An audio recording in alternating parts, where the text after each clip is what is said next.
Joint C-P आणि आमचे additional C-P crime आणि इतर अधिकाऱ्यांशी माझी बोलणी झालेली. तसेच काल रात्री आपला जे ग्रुप आहे त्यांनाही आम्ही सांगितलेलं आहे कसे आपली तयारी राहील. म्हणजे आमच्या झिरो टॉलरन्स याच्यावरही आहे. याच्यात आम्ही लिहिलेलं आहे की झिरो फॅटॅलिटी, झिरो स्टेबिंग आणि झिरो इंजरी असा आपला एक मोटो आपण ठेवलेला आहे.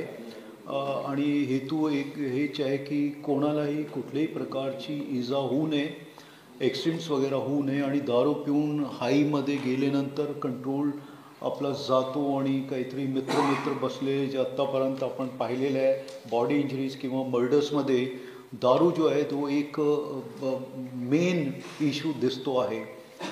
केसेसमध्ये बघितला तर मित्र बसलेले दारू पिली आणि एकनी दुसऱ्याच्या मर्डर केला किंवा त्यांच्याकडे की तू माझ्याकडे का बघितलं आणि दारूच्या नशेत असंही केलेलं आहे. म्हणजे दारू जे आहे त्याच्यावर कंट्रोल करण्याची आणि दारू पिऊन कोणीही गाडी वगैरे चालू नये.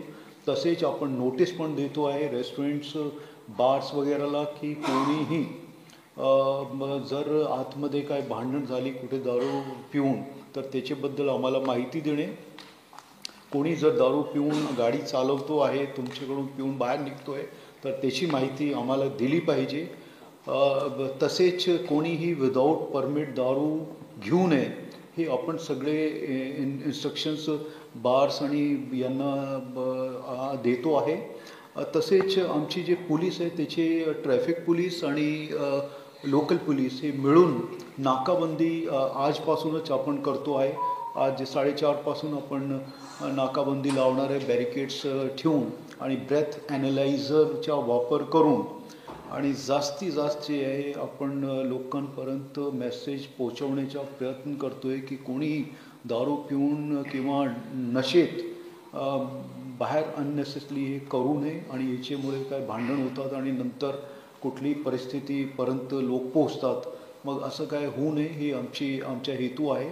तर तो एक दुसरा 31 बद्दल आपल्याला सांगायचं.